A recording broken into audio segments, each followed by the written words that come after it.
It's my pleasure to introduce our last speaker of today, J. Morris Hicks. And as you probably noticed in the program, the title of his talk is Food, Health, Planet. And when I first saw that, I thought, you know, the trajectory that our society is going on today, you probably have a subtitle for that that's pick one, right? Because we're finding more and more that we just can't seem to have all of those things and keep going the way we're going. But instead, the subtitle is Our Future as a Species.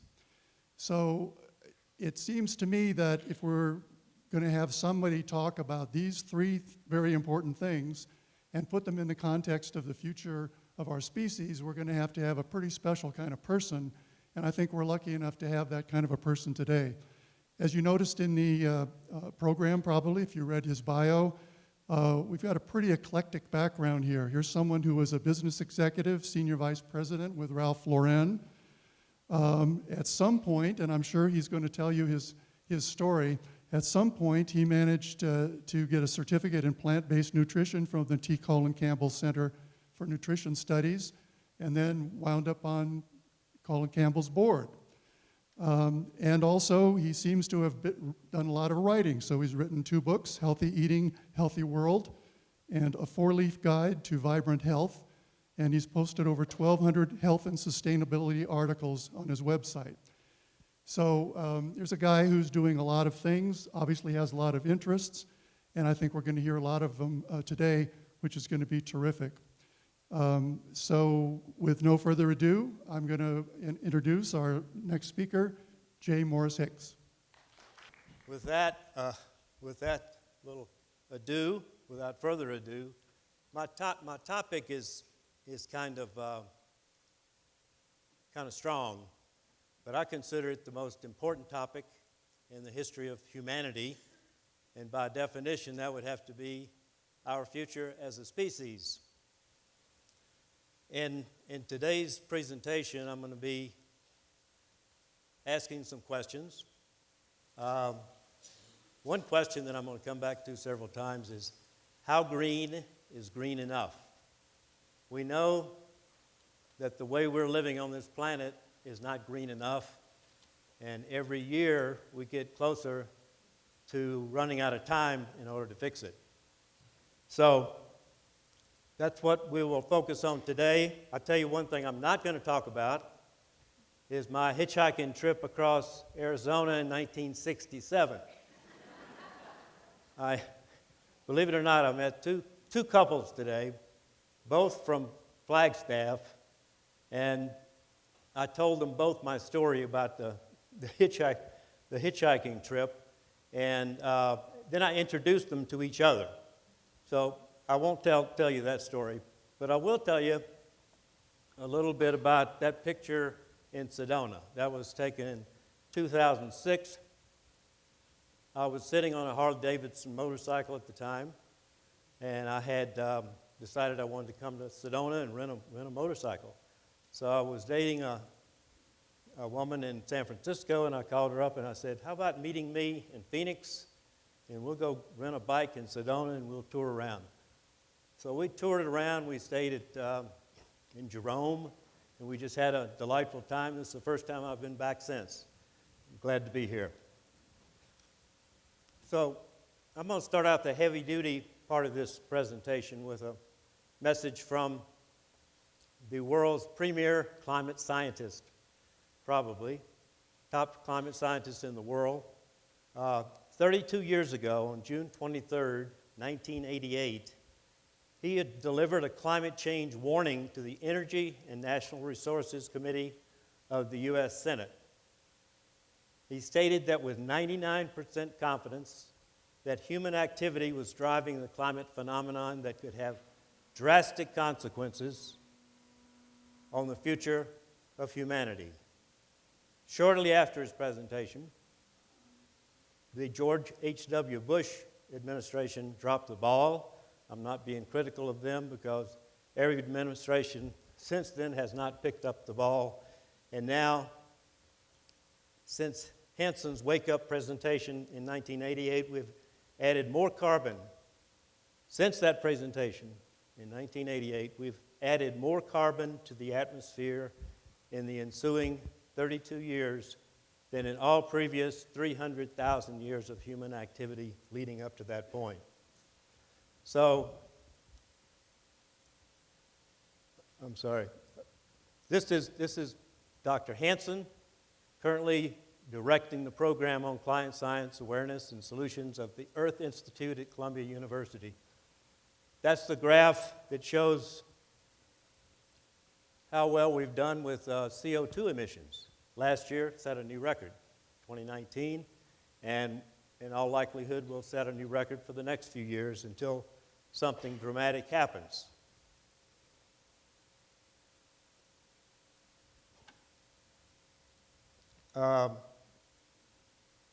Everybody in the room here has heard about Greta Thunberg. She no longer needs a last name. And so last year she was introduced to the world stage at the COP24. That's the Climate Change Council of the Parties that meets once a year. And she was introduced by a friend of mine who I'll talk about in a minute.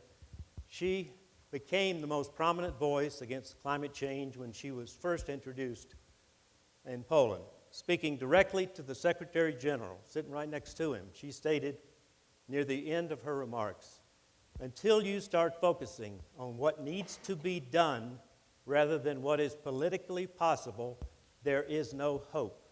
We cannot solve a crisis without treating it as a crisis. And if solutions within our current system are impossible to find, then maybe we should change the system itself." And that is precisely, and that's not easy to do, but that is precisely the theme of the book that Stuart Scott and I are currently in the process of writing. It's, the idea came to me to title the book Outcry, as if it's a desperate plea from our planet, from nature, and what we can do about it. Stuart Scott is the founder and executive director of scientistwarning.org. I have a solution, an imagined solution that I'm going to talk about later for our civilization to move toward, but it doesn't include a way the economy is going to work. And that's where I'm leaning on Stuart to come together with me and figure that out. I met Stuart on September 17, 2018 in New York. I'd corresponded with him before, but I didn't really know him. And we met at a restaurant on the Upper East Side, Candle Cafe, which happens to be vegan or vegetarian. Vegan, I think. And a very sincere man. He's undergoing cancer treatment now, but he's got a tremendous financial and economic background. But as we left that day, we were walking through Central Park, he said, "Jim, what ideas have you got for what can be done to ease the crisis that we have relative to our future as a species?" So it was that walk through Central Park that I actually verbalized some thoughts that I've been having, and I'm going to share all of that with you today, but that was the first time that had happened. My topic has been the same for the past few years: food, health, planet, our future as a species, but the content seems to change on a weekly basis, and that's because of what's happening in nature. So here's Stuart Scott and Greta. The top slide is in Sweden. He just happened to have business there before the Poland meeting that he was going to. He met with Greta's father, Svante, and he invited Svante and Greta to come to that COP24 conference. She was 15 at the time. And then a few days later, he went down to the parliament where she was striking on each Friday, introduced himself, and he says, "Do you know who I am?" And she said, "Yes, my father told me about you." She had very little to say to him. She doesn't say anything unless she has something to say. And so he invited her to come to the conference, and then here's Stuart and her when he introduced her there. And that's the happiest I've seen him ever. He is so proud of that girl and what she's done. Since then, she's been, as you know, on the cover of Time twice, once as the Person of the Year. She began her school strikes in September of 2018, and now look at what has happened. These are branches of her organization that have sprung up all over the world doing school strikes for climate. So I think she definitely deserved. So right about now, you might be wondering about how an executive at Polo Ralph Lauren ends up on stage talking about a topic like this to a crowd that's primarily here to talk about food. Well, that's because my journey down this path that's led me here started with a curiosity about food in 2002. And I won't go into the reasons why I got curious. I didn't really think I had any medical problems. Didn't think I was overweight, although I did lose 20 pounds that I didn't know I had to lose. And that was okay. I just had to buy new clothes. But so that was right about when the internet was really starting cooking in 2002. And you could order a book on Amazon, and Amazon would say, people that ordered that book also ordered these 3 books. So I looked at everything from A to Z, Atkins to Zone, and everything in between.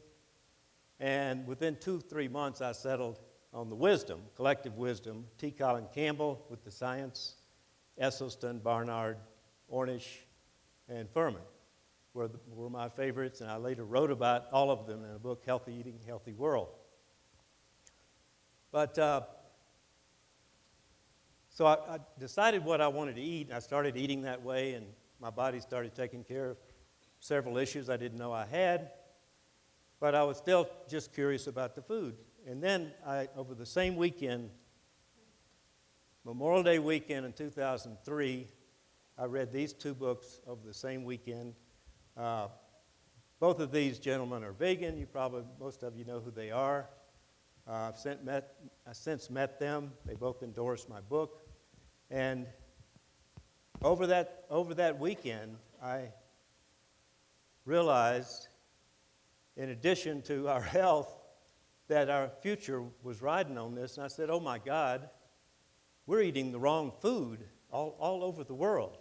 So that really kind of jump-started my whole research since that time, 18 years ago. And so it all boils down to 3 huge environmental problems when it comes to eating animals.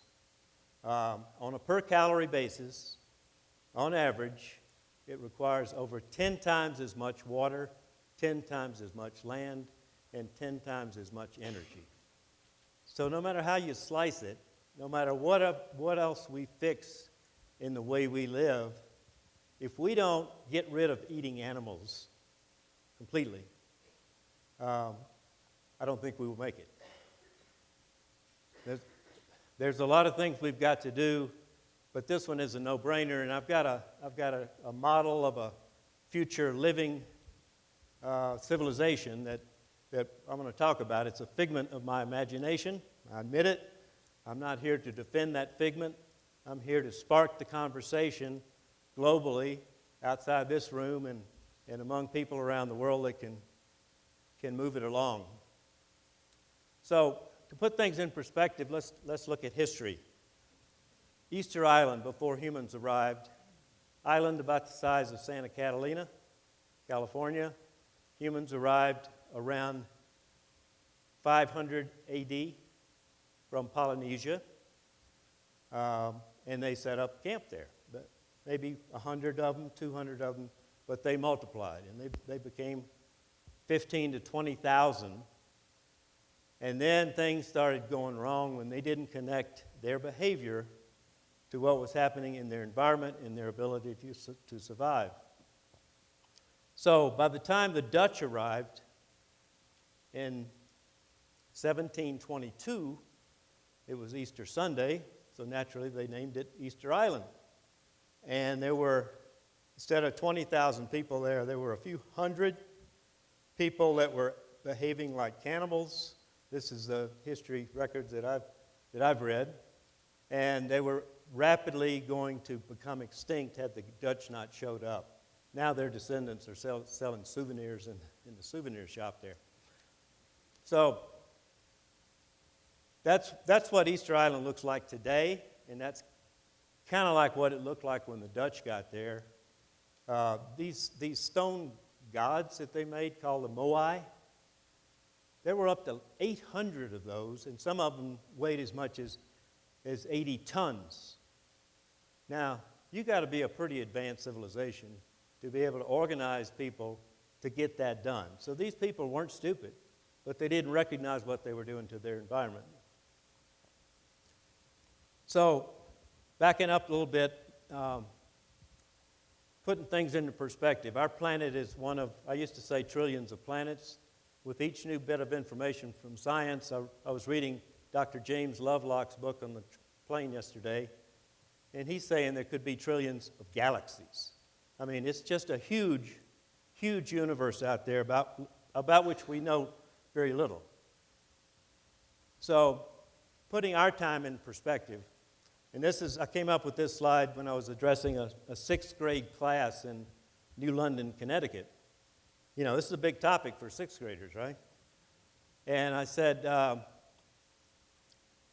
humans arrived, our planet came into existence a little over 4 billion years ago. And if you took the 4 billion years and crammed it into 1 year, we have been here 39 minutes. We came into existence, we emerged as a species in around 300,000 years ago. In the last 2 minutes is when we learned how to farm and could settle down in one place and establish a civilization. And in just the last 2 seconds, 2 minutes since civilization began, 20 seconds since Christ was on earth, and in the last 2 seconds of that 1 year, think about it as 1 year of life on planet Earth, in the last 2 seconds, our population has gone from 1 billion to nearly 8 billion. And at the same time, we went from the rich harmony of nature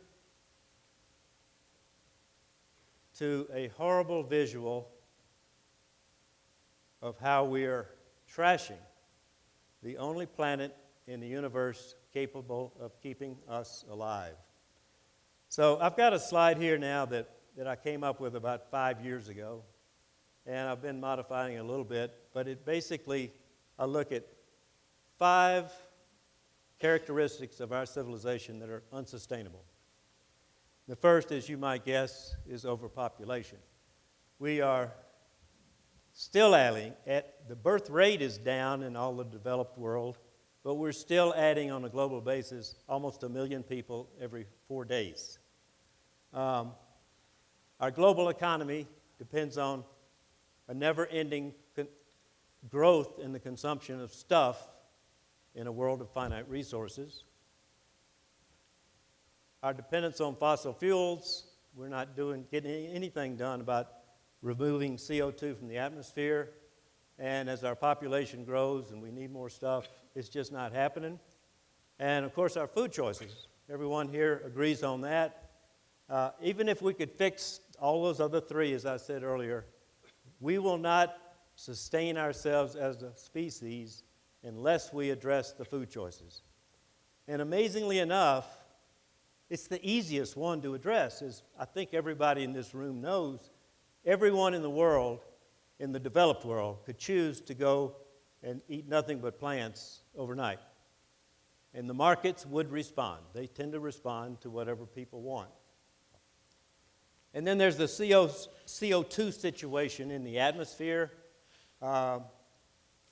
350 used to be considered the limit that we could not exceed if we wanted to safely survive into the next century. Well, we passed that in 1989. And this is the latest graph as of January 4th. Notice 350 doesn't even make the chart. It was way back in 1989, the last time we saw that. This is called, there's something called a Keeling curve, and the graph oscillates up and down all year long. It goes up and then it comes down. As the leaves grow in the northern hemisphere, it absorbs more of the CO2, and then when it's summer, when it's winter in the northern hemisphere, that's when the CO2 goes up because there's nothing to absorb it. But we're at 415 was the latest record. Now, some people say, well, temperatures go up and down. We have ice ages, we have hot ages, but want a little data here? Here's 800,000 years. Humanity has never lived on this planet with temperature over 300, the CO2 over 300. And we're now at 415 as of May 11th last year. This May, I can almost guarantee it'll be 418 when we peak out. And this is most definitely caused by humans. And no matter what we do, we have to figure out a way to get that down, because otherwise it's all baked in and the temperatures will rise.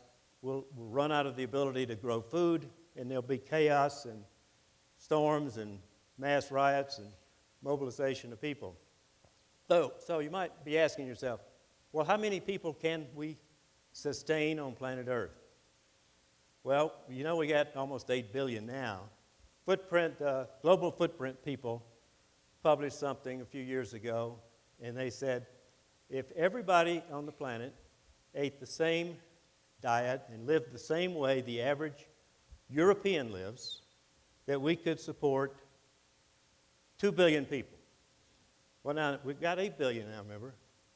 But it gets worse. If everybody on Earth lived the way we do in the United States, with all sprawled out, not much use of public transportation, bigger homes, multiple homes, all of those things, 1 billion. That was their numbers. Now, I came up with a better number. I came up with a more agreeable number to those of us in the room, and I said, if we really got serious about living green, then we could possibly support more than the 2 billion. That's based on people eating meat, dairy, eggs, and fish all the time in Europe and in the United States. But if we could really address the food, really address a lot of the way we live, and in the vision I'm going to share in a little bit, I believe that maximum could be as much as 4 billion people. So we're going to do this in a humane manner, obviously. But how do you get from 8 billion to 4 billion? It's called third grade arithmetic. You have less births than you have deaths. And even that, if we lowered the birth rate worldwide from 380,000 a day to 100,000 a day, it would take us 160 years to get to the 4 billion mark. Well, number one, we're not lowering the birth rate, and we're probably not going to have 160 years to get that done. So here's what Mother Nature is feeling. Down south where I was raised in Mississippi, we had a name for this. This is called Mama. If you consider Mother Nature Mama, if Mama ain't happy, ain't nobody happy. And that woman is not happy. So I'm a big fan of science, and in the past 10 years, basically, since I first studied food choices for many years after 2003, and then I thought if we could get the food right, we could eventually get the other things that are wrong with our lifestyle fixed. It'd give us time to do that. But sometime around 2013, 14, I began to realize we haven't made any progress on the food. We're still growing our population. We're going to eventually need to look at the big picture here. And reconsider every aspect of how we live on this planet. So I've got 9 scientists that I'm going to quote brief phrases from. I've kind of gotten to know all of their work. Jacques Cousteau is the name everybody in the room recognizes, but you may not know that he was known by many as the father of the modern environmental movement. I read in Ted Turner's biography. Ted and he were very close, and they were working on Captain Cousteau's research ship, and this is the quote that came out of that book. Cousteau died at 87 in 1997. The 3 men listed there are all deceased. The year that he died, he said to Ted Turner on the boat, "Humankind may or may not be part of the plan nature has for the earth in the future. Life will be reborn, but first the world as we know it now will die." His good friend Ted Turner later dubbed him the father of the modern environmental movement. Now, to me, the man studied more than anybody had at the time about what was happening in the environment and the species going extinct. And what he stated that night, Ted Turner was adamant about disagreeing with it and saying, that can't be. We can't let the planet die. We've got to save it for the children if it's just a 5% chance. So Ted had his heart in the right place, but Ted never quit producing those bison in his restaurant. But I'm a fan of Ted Turner for many other reasons. The next person listed there, you probably not heard his name, but he was the lead researcher for the global project that wiped out smallpox. They both basically drove smallpox to extinction. And so he knows a thing or two about extinction. Now, he died. These 3 at the top, like I said, are all deceased. At 95, in the year 2010, I got this from his obituary in the New York Times and from an Australian newspaper. Homo sapiens will become extinct, perhaps within 100 years, he told the newspaper. Quote, "A lot of other animals will too. It's an irreversible situation. I think it's too late." Now, maybe you have to be 90 or near death to be able to face those kind of truths, but they kind of got my attention. The third one there is Robert Goodland. And by the way, I made this slide so you could read their names, and if you want to go back and look up any of these people, you can find, I'll show it later on a web page, but it'll be on my web. You can look at this whole presentation on my web page for the next few weeks. Robert Goodland, I was actually getting to know him in 2013. I was introduced to him by T. Colin Campbell, and we were corresponding about some things that I'd been writing that he had read. He was being encouraging and complimentary, and I was really excited about making that acquaintance. And then he died suddenly in September of 2013 while trekking in the Himalayas. But the important thing to remember is his science and his legacy is still here. You may remember a number 51%. It has to do with the causes of the greenhouse gases. In 2006, the UN came out with a big report called Livestock's Long Shadow.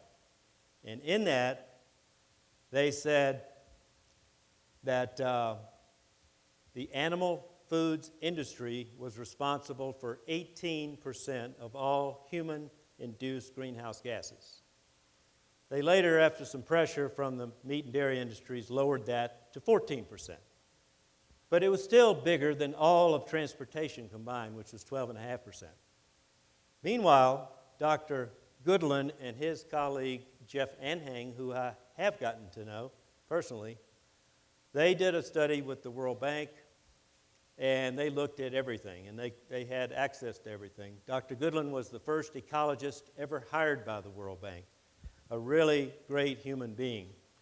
And they studied the animal food process from when you deforest the Amazon to take down the trees to make land for grazing, or you make land to grow soybeans to put on a boat to ship to China to feed pigs. That's all part of the process, particularly the deforestation and the burning of the trees after they're gone, after they're dead. So his number was that humans are called, the animal food industry is responsible for at least 51% of all human-induced greenhouse gases. Now that tells you, if he's right, and I believe he is. In fact, someone last night told me that there's another scientist saying that it's more like 68% or something that animal foods are responsible for. It's not even close, but people don't talk about it. Let's move to the next row. Three people that I know. One of them really well, and I'm getting to know the other two by virtue of their books and their videos. I'll start with James Lovelock. These are in order of age. Dr. James Lovelock is 100 years old now. He published a book in last year, 2019, and I read that book on the plane yesterday. James Lovelock, I read it a second time yesterday. He's an inventor, he's a scientist, he's got a stellar background in so many things. He's always been independent because he says, unless you're independent as a scientist, you're limited as to what you can report. You can't choose what you're going to research, and what you find, you can't publish it unless you have permission from the entities that are paying your salary. So he is a true hero, and I can't say enough nice things about him. He also was instrumental in solving the hole in the ozone situation that everybody's heard of. He was one of the first people to actually build and actually use a microwave oven. It was kind of theoretical until he did it. So in a 2010 documentary, 10 years ago, I've never seen this quote in print, but this is what he said. When you see the whole picture, it is really fearsomely bad. I fear that not many of us will survive, at best about 1 billion, possibly a lot less than that. And then he went on to say his definition of what we would have to do to survive. And he said, if the earth improves as the result of our presence, then we will flourish. If it doesn't, then we will die off. So the rest of the day, rest of the time that I have, we're going to talk about that. E.O. Wilson is the next one. He's a two-time Pulitzer Prize winner, a Harvard biologist. He has published, I think, 40 books. That's one of my favorites. Another one that I really like is The Meaning of Human Existence. And he said, we have enough intelligence, goodwill, generosity, and enterprise to turn Earth into a paradise, both for ourselves and for the biosphere that gave us birth. The problem is that we are an innately dysfunctional species.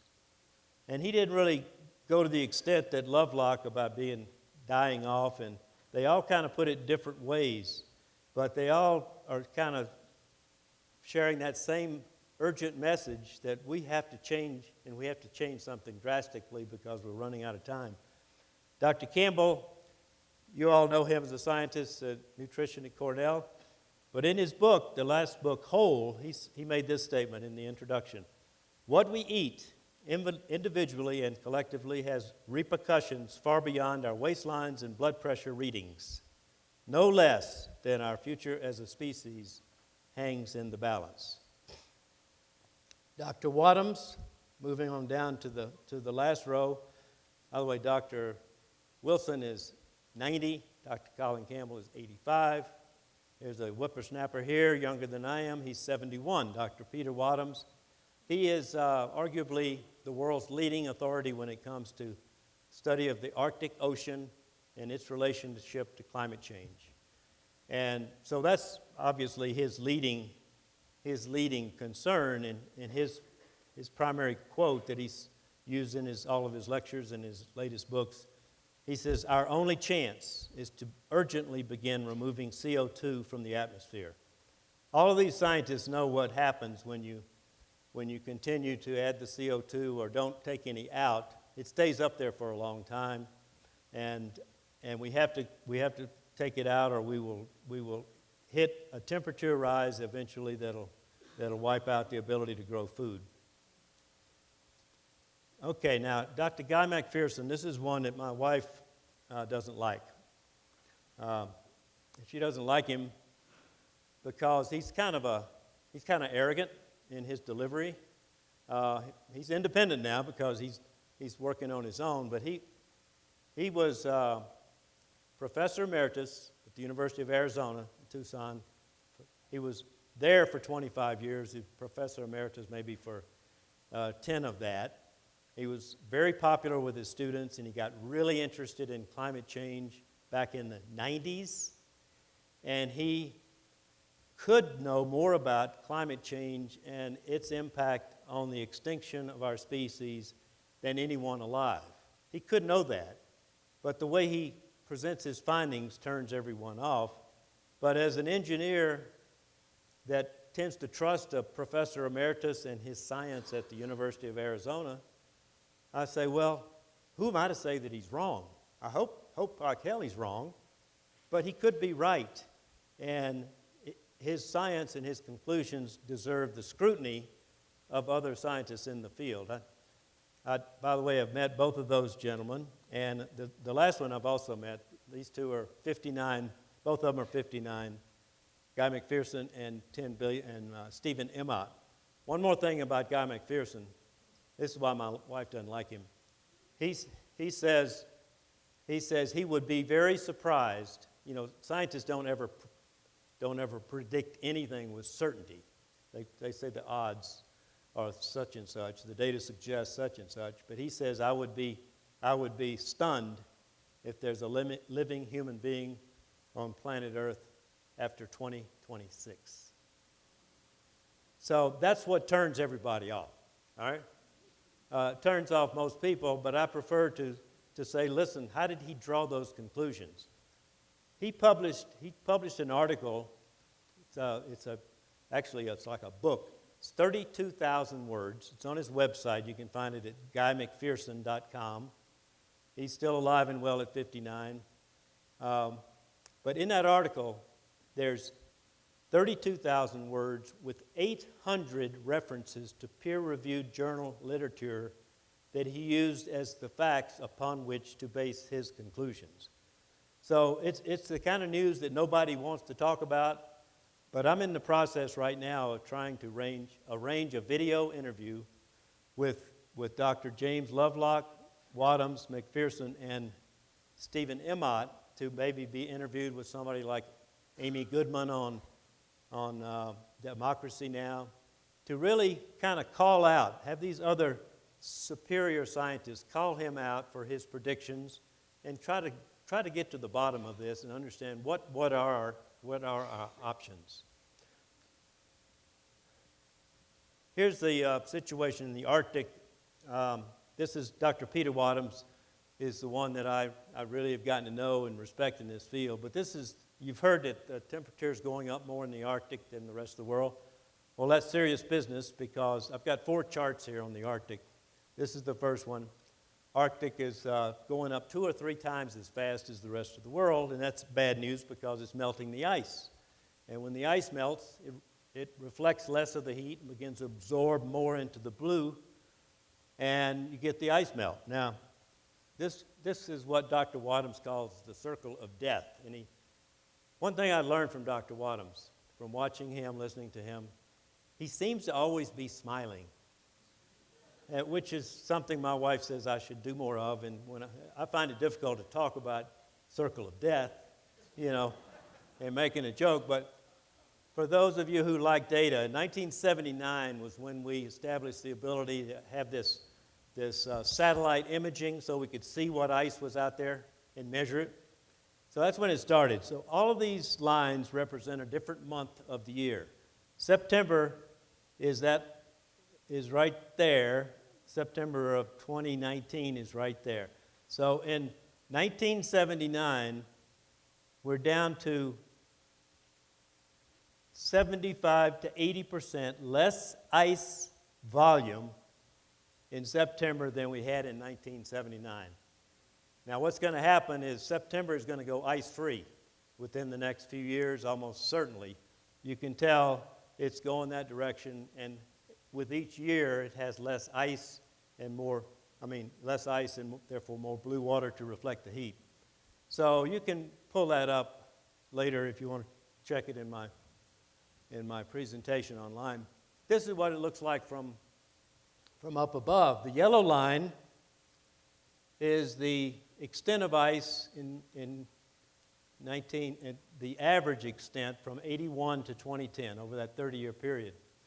And this is this past summer.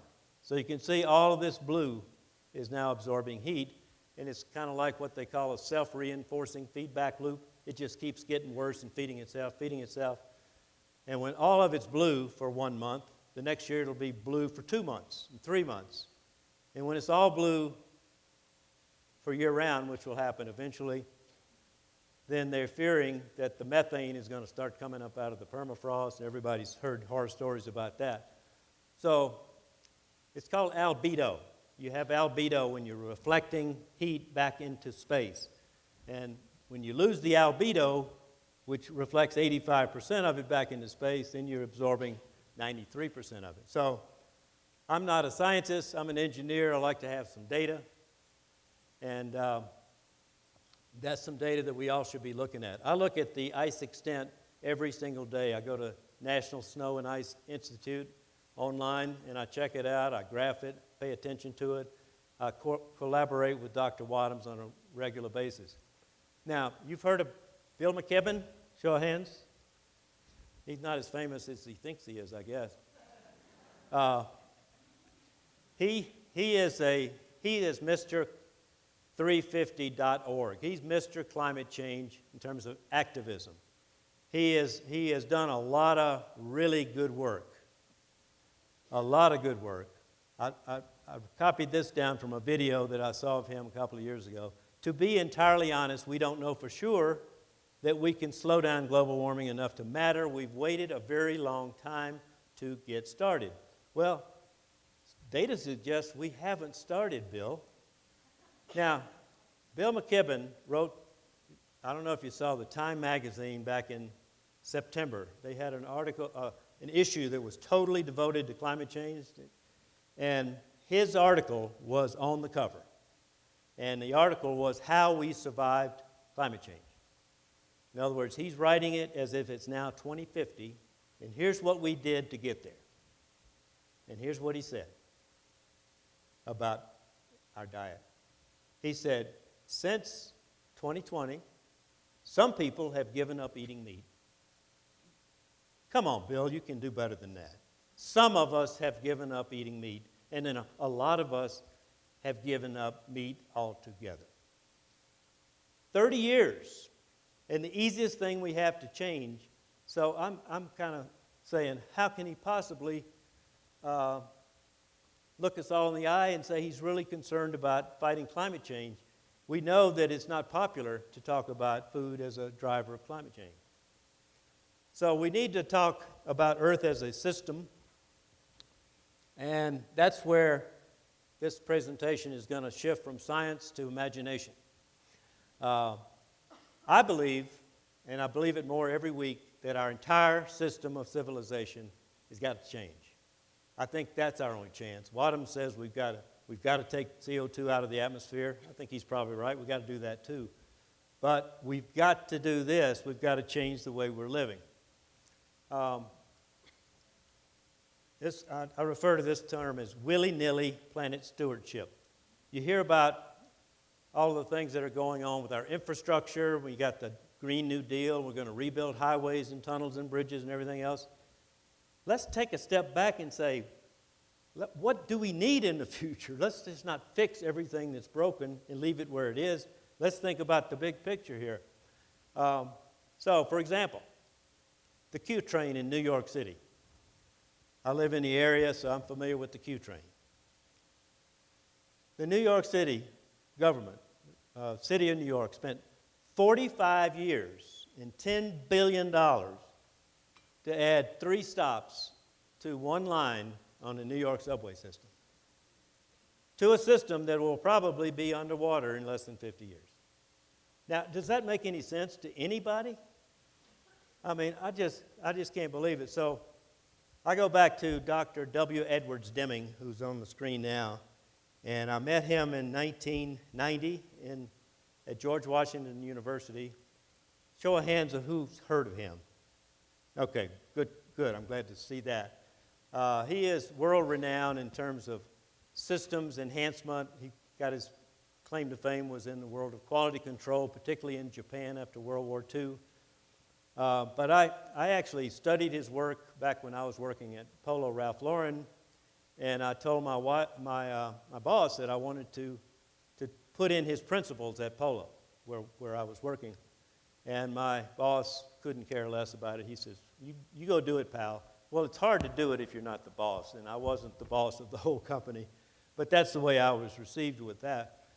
So I took one of my staff members with me, went down to Washington, and we saw Dr. Deming live in person speaking at George Washington University on May 31st, 1990. He was 89 years old.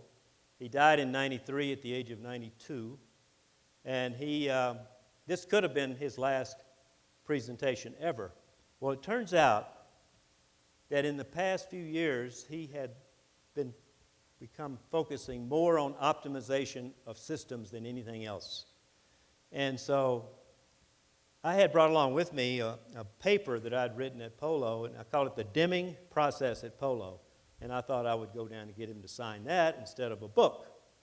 So my friend is there with me, and we go down front, and I finally get to the front of the line, and I handed him this paper. I said, Dr. Deming, I'd be honored if you could sign my paper that I wrote about your work. We were applying it at Polo Ralph Lauren. He goes, What is this? And I'm going, geez, my friend is going, what's going? This guy's going to really tear it. This is being televised all over the country, multiple universities. He says, what is this? I said, what are you asking about, sir? He says, where is it about optimization of a system in here?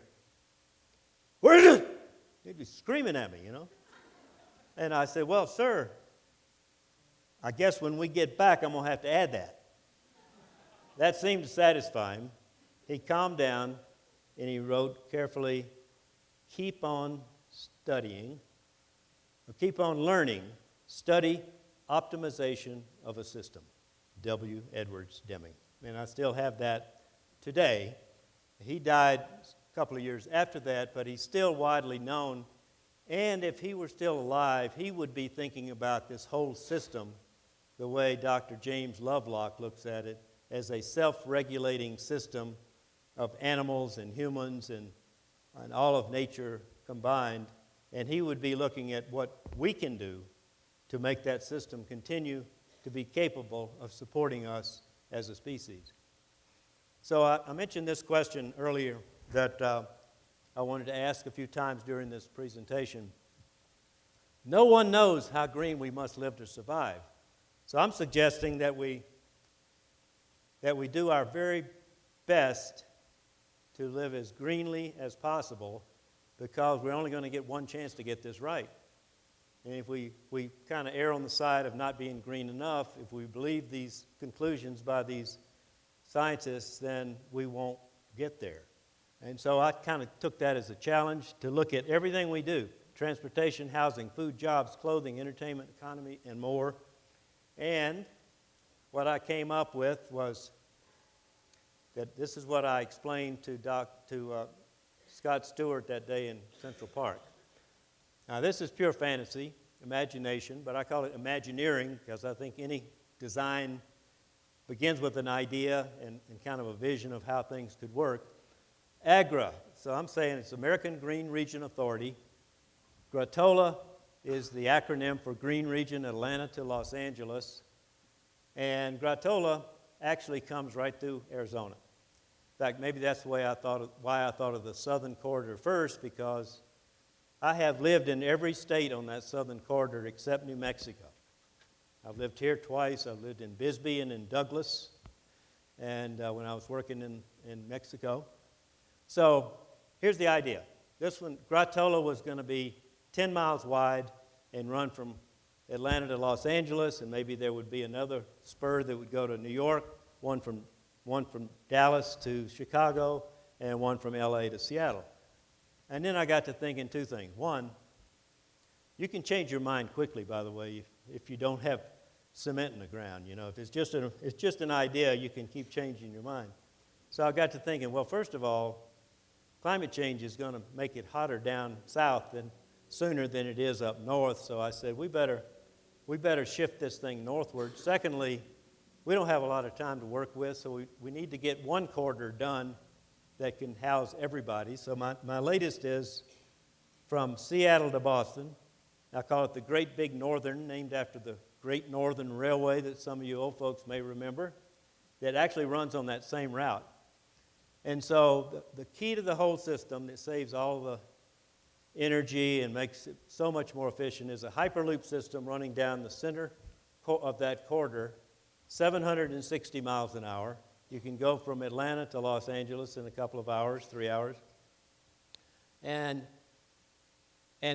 there would be no automobiles within that corridor, and 90 million people could live in that corridor. For the big corridor, going from Boston to Seattle, we're talking about 300 million people living in one corridor. We're talking, these are some ideas for policy. Got to start somewhere.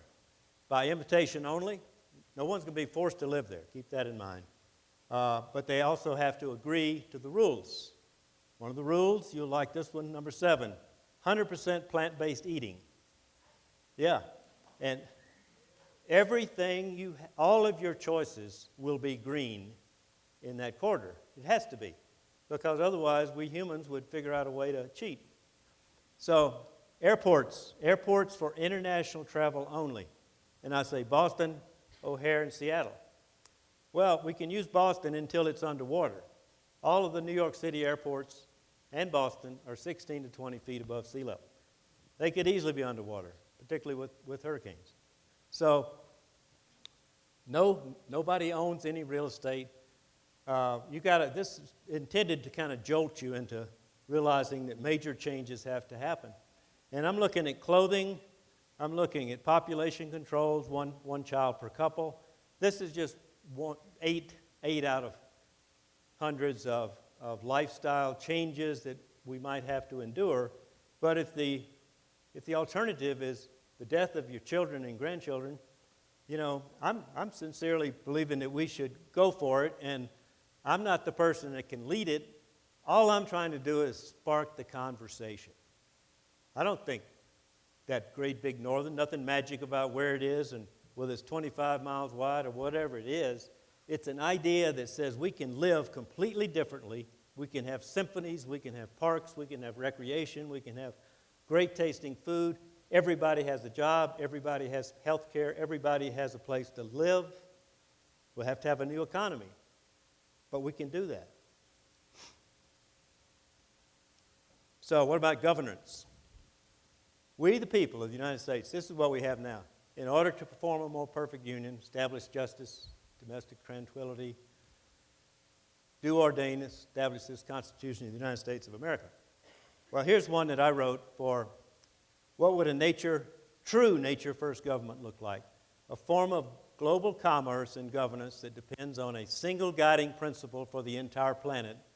Our supreme need to significantly improve our relationship with the natural ecosystem that gives us life, a process that must continue in perpetuity.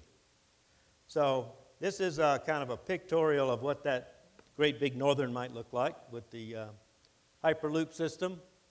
I took a screenshot of a video that had that picture in it. I loved it.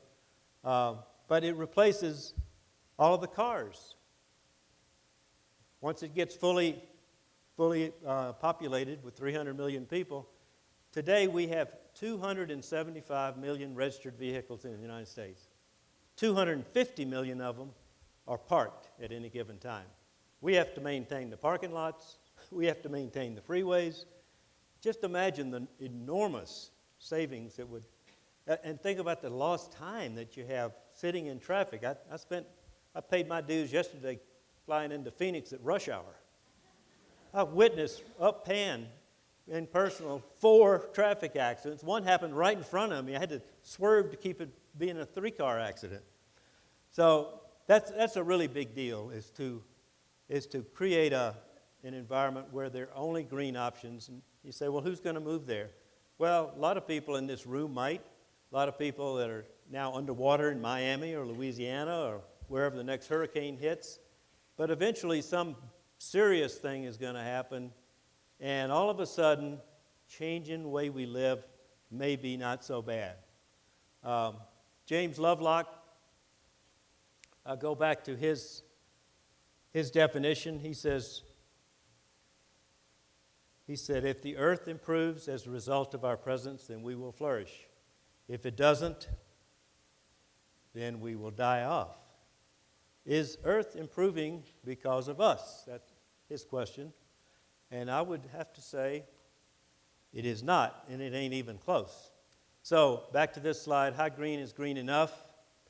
Again, we've got one chance to get this right, and we're not doing so well. Here's our report card as I see it, of the 5 areas. Reduced population. We hadn't started doing that. You know, we've slowed the growth percentage, but we haven't slowed the absolute numbers going up. We haven't even thought about a green global economy. Abolish animal agriculture. I did some data searching here and extrapolated the data myself. And for every North American or European that's moving in the direction of a plant-based diet, there's 10 to 15 moving in the other direction in the developed world. So we're losing ground all the time in that category. Slash fossil fuel consumption. Well, that's not going to happen without changing our system if we're going to do it very quickly. Aggressively pursue geoengineering options. I agree with Dr. Wadhams on that. Get CO2 out of the atmosphere. So what about the environmental NGOs? Well, can they save us? And I say they cannot save us, or they will not save us. Brief anecdote, I found myself in a meeting of 22 people back in 2013 at the home of a prominent individual, and 2 of the leaders of these organizations were there, the head of the Nature Conservancy and one of the senior officers at the Environmental Defense Fund. The host, who everybody in this room has heard of, I won't mention his name right now, but he asked them, he said, you know, guys, I've been on, there were 22 of us around the table. Dr. Campbell was there, Dr. Ornish was there, and this guy says, I've been looking at your website, I don't see anything about food in its relationship to climate change. What's the deal? And both of them, who both get salaries in the $1 million range per year, admitted that if they were to become known as anti-meat, it would hurt their fundraising. Now, that speaks volume, and to me, it's criminal. It is criminal to think that we look at them as they're going to help us save the environment, but they're not mentioning the easiest thing that everyone in the world can do because it wouldn't be popular. So we've got a tough road ahead to change this whole thing. And by the way, look at the meat production. Based on the NGOs not coming out against it, not even talking about it, look at it, 2017. The meat production has gone up tenfold in the world in my lifetime. Tenfold, that's in pounds. Not even slowing down. So I've got 5 questions here. These questions are not mentioned here, not intended to insult you. It's basically to help you think about hard choices that we might have to make if we're going to be living in a society that's sustainable. Now, in this case, the next one is, does the earth improve as a result of our shoes, our clothing, our unnecessary stuff, all the stuff we buy and throw away? Does the earth actually improve because of that? Little factoid here, the average American woman will own 469 pairs of shoes in her lifetime. Now, I'm not picking on women because I've owned my share of worthless junk, and guess what happens to the worthless junk? You know, does the earth improve as a result of our storage units? Who thinks we have most of McDonald's or storage units? Storage facilities, 48,000 to 14,000. 48,000 storage facilities to 14,350 McDonald's. So, I mean, this is a big business. Next up, golf. Now, I play golf. I've played golf all my life. I don't play a whole lot anymore, but if we were starting over and building a society that's totally green, golf does deforestation, it does pesticides, it does fertilizers, none of which is helping the earth improve. Then you got the numbers on that. $13.4 billion spent on golf retail sales in 2018. 2.2 million acres for golf. 2 million golf carts in the USA. And you got everything that goes with it. Now, cigarettes. I don't think most of you smoke, probably maybe none of you, but a lot of people do.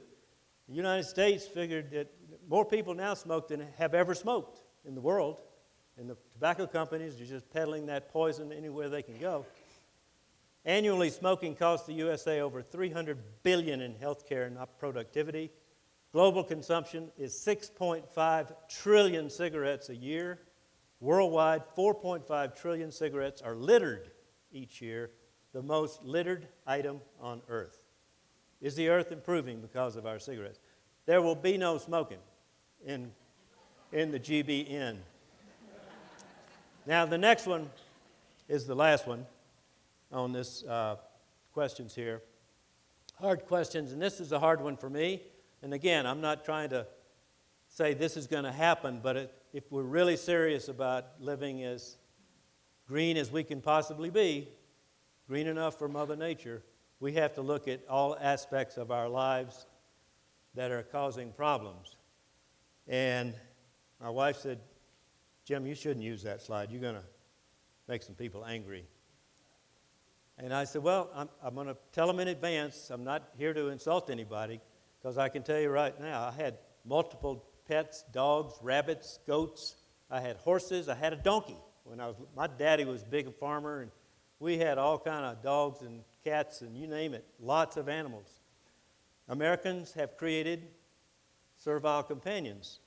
But if you really look at all of our habits, you gotta say, total pet population in the USA is 393 million. 68% of American households own at least one pet. In the USA, 2017, we spent over $69 billion on pet products. Most of the 11 million tons a year of dog waste and those ubiquitous one-use plastic bags that you put it in the USA goes to landfills, and the rest is left on the ground. I hate that as much as anybody, but the question has to be asked. Our children's lives are on the line, and we can't stop and make anything sacred. We have to say, we're going to ask all the hard questions. Nobody's going to make you move to Gratola or GBN. And so when you get ready to move there, you just will give your pet to somebody else. We're not recommending killing anything or anybody. But I just felt like that question needed to be asked. So I'm winding down here. Not quite yet. So as I said, my purpose, you're not getting out of here yet. My purpose is to spark the conversation in a realistic manner. And I've got this, I've just got this group of 10 billionaires that I wrote a blog about. and I'm going to put them all up here because I'm running out of time. I picked the 10 most recognizable billionaires in the USA that I think people, for the most part, look up to, some more than others, but they all bring something to the table. Elon Musk, Bezos, Buffett, the Gates family. Got Zuckerberg and Bloomberg there. We got my friend James Cameron, who is a scientist. He's a self-made scientist and sea explorer. And Ralph, who I used to work for, and Oprah. And here's my point.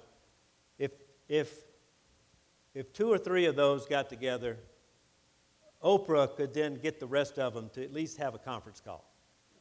And in the conference call, she'd say, I want to have a one-day seminar, and we want to talk about how we can learn to live sustainably on this planet. And then they did a video of what took place, and they boiled it down to a 30-minute interview, a video of all of these people talking about that. Everybody in the world would know about that conversation tomorrow. Everybody. And they would only do it if they felt like there was something to this situation that we're in. So that's why I did that. Now, I also wrote a blog about the failure of Biosphere 2, because somebody said your Gratola model or GBN looks like Biosphere 2. That was in Arizona here, as you know, still is. So the day after I wrote that article back in April, or that evening actually, I got a note, a blistering note, email from James Cameron. He was angry at me for what I said in that article. And all I did was quote a New York Times article. I wasn't attacking anything about the scientists there, but it turns out 2 of those scientists were his best friends in life. And he just went on and on. He must have looked at that particular blog 40 times. So I said, I'm going to take a day or 2 to think this through before I respond to him. So I wrote him an email back and I said, Jim, guilty as charged. I just decided to defuse it. Let's talk about the positive. And I said I would go back, revisit that blog, and basically say a few different things about it. I heard back from him the next day, and he had a phrase that was embedded in the email he sent me, and that is it. And it's basically describing what we're talking about in our book, which is hearing what nature is telling us and making the crash as soft a landing as possible for some kind of continuation of human civilization. So I wrote him back and I said, Jim, do I have your permission to use this on the cover of my new book? And he said, I did. He actually made a punctuation correction on his own and gave it back to me. And it will be on my next book, and my next book will not be available for autographs because it will be an ebook, and an ebook only. It costs less money, it kills less trees. I always buy ebooks because I can search for information by topic, and I can copy and paste. And so it will be that. It'll come out later this year. The outcry from nature, the headlines are just on all these areas, drought, floods. I don't need to tell you about those, but you probably hadn't seen this graph. That's California fires since 1900. Bigger the circle, the bigger the fire. And look at all the big circles. Most of them have happened since 1990 to 2000. This is happening for real. And the birds, insects, and coral, birds have fallen by 29% since 1970.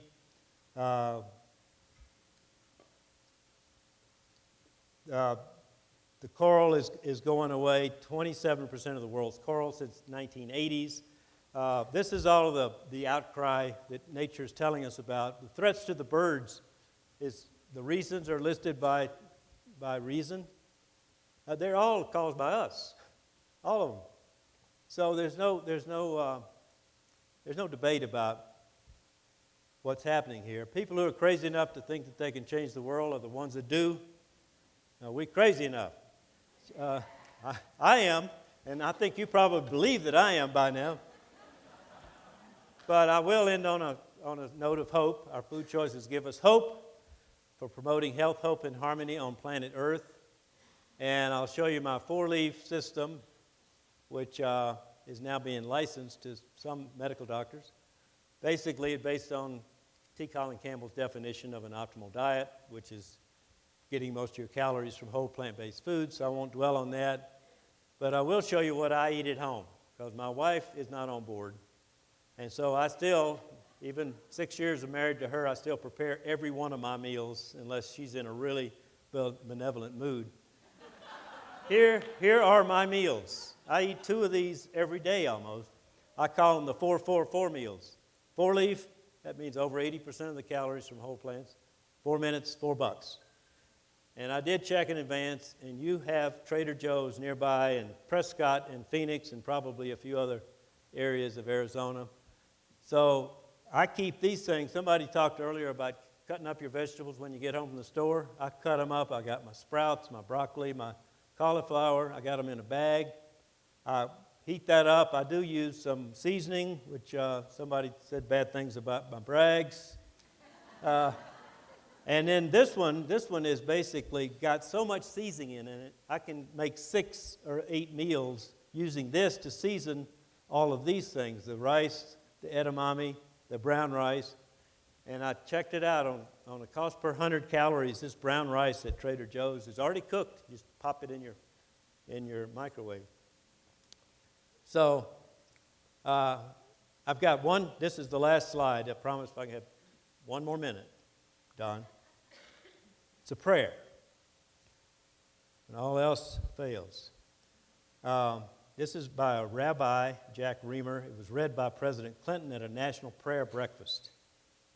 It's about taking responsibility.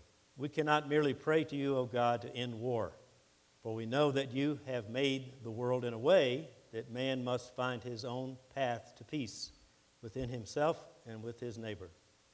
We cannot merely pray to you, O God, to end starvation, for you have already given us the resources with which to feed the entire planet, if we could only use them wisely. We cannot merely pray to you, O God, to root out prejudice, for you have already given us eyes with which to see the good in all men, if we could only use them rightly. We cannot merely pray to you, O God, to end despair, for you have already given us the power to clear away slums and to give hope, if we could only use our power justly. We cannot merely pray to you, O God, to end disease, for you have already given us great minds with which to search out cures and healing, if we would only use them constructively. Therefore, we pray to you instead, O God, for strength, determination, and willpower to do instead of just pray, to become instead of merely to wish. Thank you very much.